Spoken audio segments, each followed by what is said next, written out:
नमस्कार, प्रादेशिक समाचार के साथ मैं चंदन कुमार कौंडिल्य। पहले मुख्य समाचार। प्रधानमंत्री नरेंद्र मोदी ने उज्ज्वला योजना के दूसरे चरण का किया शुभारंभ। महिलाओं की जिंदगी को आसान और खुशहाल बनाने की प्रतिबद्धता जताई। मुख्यमंत्री हेमंत सोरेन ने आम लोगों से की मुलाकात, समस्याओं से हुए रूबरू, अधिकारियों को दिए त्वरित निष्पादन का निर्देश।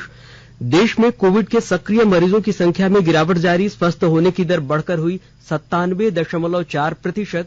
और राजधानी रांची समेत राज्य के कई इलाकों में अगले 3-4 दिनों तक अच्छी बारिश की संभावना, वज्रपात की भी आशंका, लोगों से बचने की सलाह।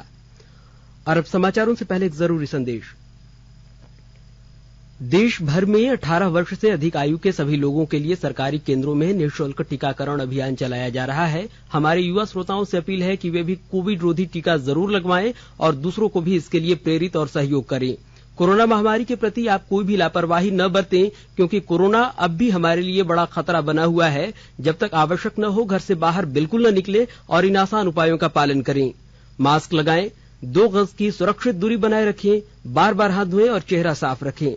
और कोविड से संबंधित जानकारी और मार्गदर्शन के लिए राष्ट्रीय हेल्पलाइन नंबर काम कर रही है। इनके नंबर हैं 0112397804 और 1075। इसके अलावा राज्य हेल्पलाइन नंबर 104 डायल कर समस्या का त्वरित समाधान लिया जा सकता है। और अब समाचार विस्तार से। प्रधानमंत्री नरेंद्र मोदी ने उत्तर प्रदेश के मोहबा जिले में वीडियो कॉन्फ्रेंसिंग के माध्यम से उज्ज्वला योजना के दूसरे चरण की आज शुरुआत की। इस अवसर पर प्रधानमंत्री ने उज्ज्वला योजना के दूसरे चरण के लाभार्थियों से संवाद भी किया। इस मौके पर श्री मोदी ने कहा कि उज्ज्वला योजना से देश में महिला सशक्तिकरण को बढ़ावा मिला है और महिलाएं राष्ट्र के विकास में अहम भूमिका निभा रही हैं। हमारी बेटियां घर और रसोई से बाहर निकलकर राष्ट्र निर्माण में व्यापक योगदान तभी दे पाएगी जब पहले घर और रसोई से जुड़ी समस्याएं हल होगी। इसलिए बीते 6-7 सालों में ऐसे हर समाधान के लिए मिशन मोड पर काम किया गया है।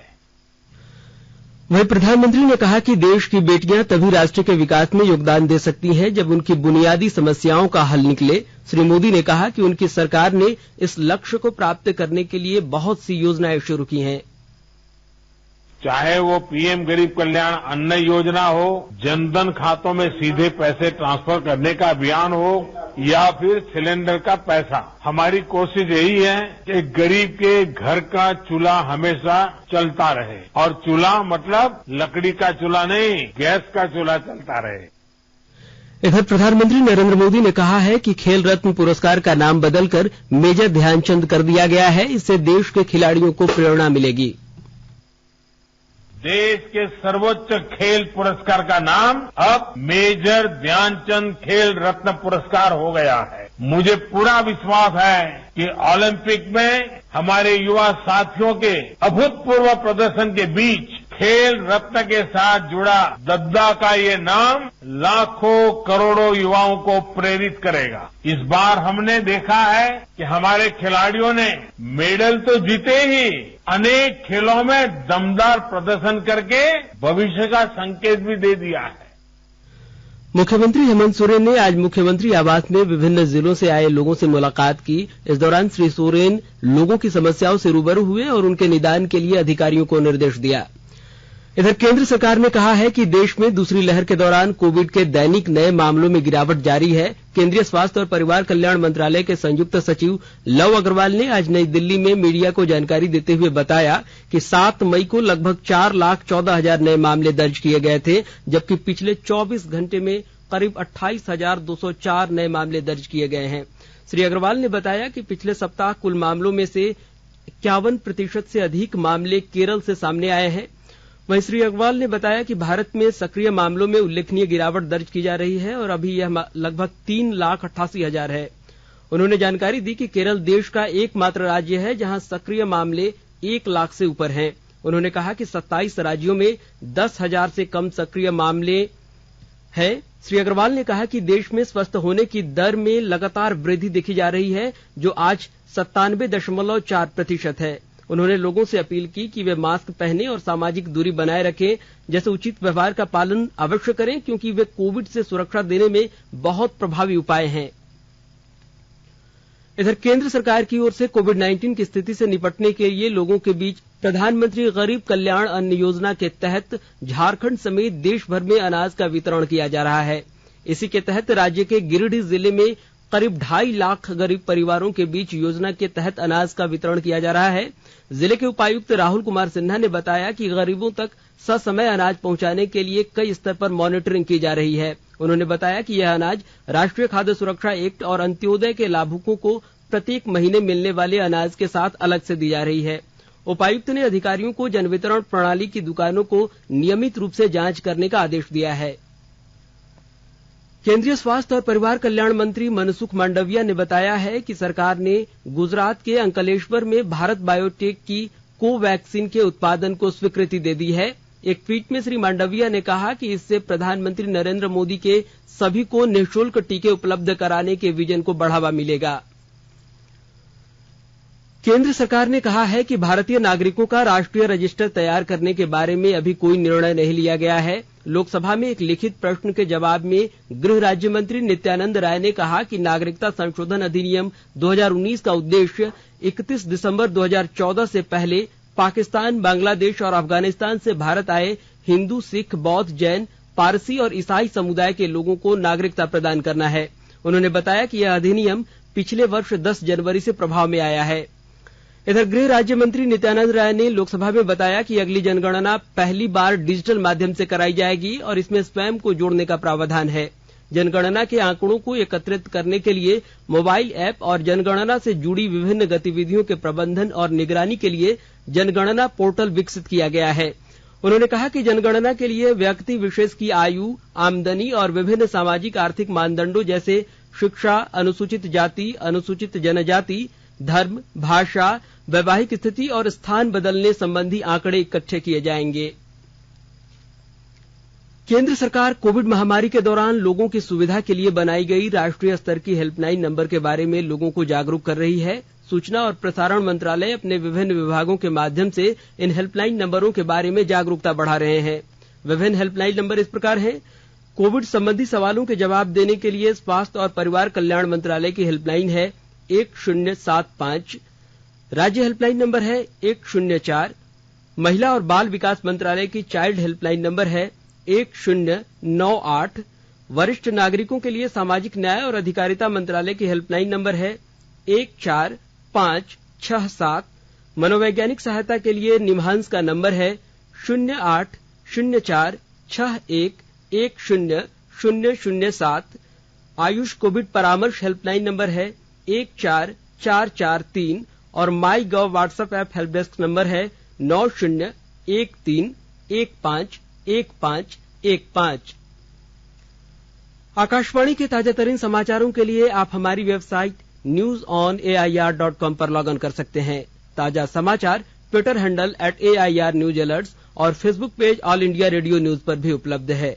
आप प्रादेशिक समाचार एकांश के Twitter handle @AIR News_ Ranchi और फेसबुक पेज, इंस्टाग्राम पेज और YouTube channel AIR News Ranchi पर भी हमारे बुलेटिन सुन सकते हैं। प्रादेशिक समाचार आप आकाशवाणी रांची से सुन रहे हैं और अब पेश है कोरोना से बचाव के कुछ संदेश।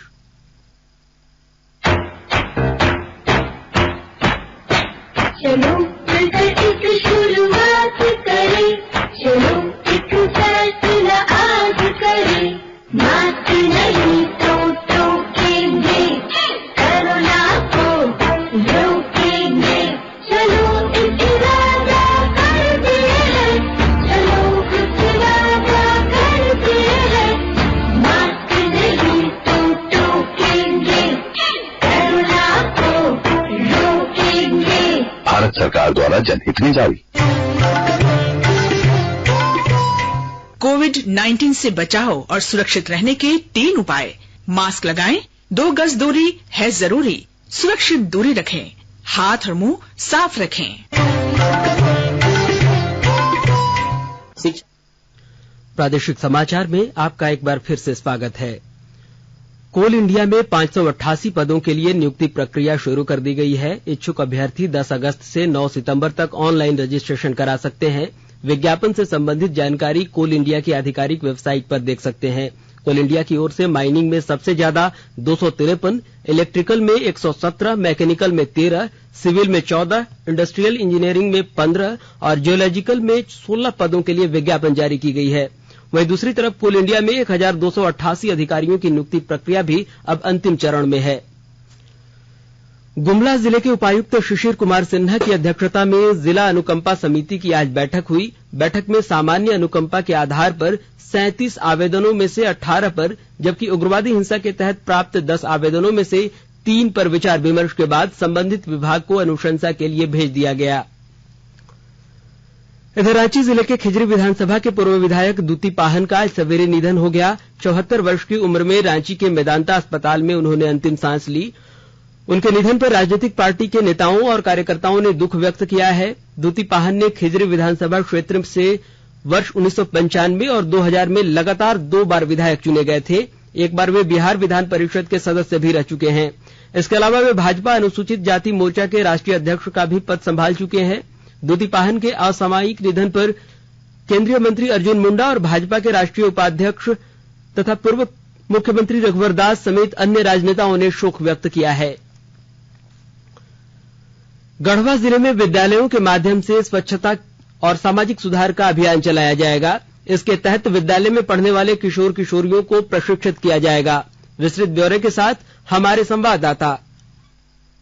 शिक्षा विभाग और स्वास्थ्य परिवार एवं जन कल्याण विभाग ने संयुक्त रूप से विद्यालय में पढ़ने वाले किशोर किशोरियों के लिए एक मॉडल तैयार किया है। इसमें उनके शारीरिक, मानसिक, भावनात्मक और सामाजिक स्वास्थ्य की देखभाल के लिए काम किया जा रहा है। इसके लिए चयनित अग्रदूतों के माध्यम से NCERT द्वारा तैयार किए गए 5 मॉड्यूल पर बच्चों को तैयार किया जाना है। इस हेतु अग्रदूतों को प्रशिक्षण देकर तैयार किया जा रहा है। साथ ही 13 राज साधन सेवियों को राज्य के द्वारा प्रशिक्षित किया गया है। इसकी जानकारी देते हुए जिला शिक्षा अधिकारी संजय कुमार ने बताया कि इसका उद्देश्य विद्यालयों को ऐसा प्रतिष्ठान बनाना है जहां शिक्षक और विद्यार्थियों के बीच खुलकर बातचीत हो सके। इन बच्चों को शारीरिक के साथ साथ मानसिक और भावनात्मक रूप से भी मजबूत बनाना है। इसका लाभ बच्चे पड़ोस में स्वच्छता अभियान और सामाजिक स्वास्थ्य के लिए देंगे। विनोद कुमार पाठक, आकाशवाणी समाचार, गढ़वा। चतरा पुलिस ने अफीम तस्करों के खिलाफ बड़ी कार्रवाई करते हुए एक ट्रक से 29 क्विंटल अवैध डोडा और 43,000 से अधिक की नकदी समेत 2 मोबाइल के साथ 2 तस्करों को गिरफ्तार किया है। चतरा के SDPO अविनाश कुमार ने बताया कि पुलिस अधीक्षक राकेश रंजन को मिली गुप्त सूचना के आधार पर की गई कार्रवाई में यह सफलता मिली है। उन्होंने बताया कि गिरफ्तार दोनों तस्कर राजस्थान के रहने वाले हैं। राजधानी रांची समेत राज्य के कई इलाकों में अगले 3-4 दिनों तक अच्छी बारिश की संभावना जताई गई है। रांची स्थित भारतीय मौसम विज्ञान केंद्र के वैज्ञानिक अभिषेक आनंद ने बताया कि कल से राज्य के लगभग सभी जिलों में हल्के से मध्यम दर्जे की बारिश के आसार हैं। उन्होंने बताया कि पड़ोसी राज्य में बने साइक्लोनिक सर्कुलेशन और टर्फ लाइन की वजह से व्यापक बारिश की संभावना है। उन्होंने बताया कि डाल्टनगंज से होकर गुजर रहे मानसून टर्फ लाइन के कारण रांची और आसपास के इलाकों में अच्छी बारिश होगी। बारिश के दौरान मेघ गर्जन और वज्रपात की भी आशंका है। और अंत में मुख्य समाचार एक बार फिर। प्रधानमंत्री नरेंद्र मोदी ने उज्ज्वला योजना के दूसरे चरण का किया शुभारंभ। महिलाओं की जिंदगी को आसान और खुशहाल बनाने की प्रतिबद्धता जताई। मुख्यमंत्री हेमंत सोरेन ने आम लोगों से की मुलाकात, समस्याओं से हुए रूबरू, अधिकारियों को दिए त्वरित निष्पादन का निर्देश। देश में कोविड के सक्रिय मरीजों की संख्या में गिरावट जारी, स्वस्थ होने की दर बढ़कर हुई 97.4%। और राजधानी रांची समेत राज्य के कई इलाकों में अगले 3-4 दिनों तक अच्छी बारिश की संभावना, वज्रपात की भी आशंका, लोगों से बचने की सलाह। और इसके साथ ही आकाशवाणी रांची से प्रादेशिक समाचार का यह बुलेटिन समाप्त हुआ। नमस्कार। घर में रहिए, सुरक्षित रहिए और सुनते रहिए आकाशवाणी।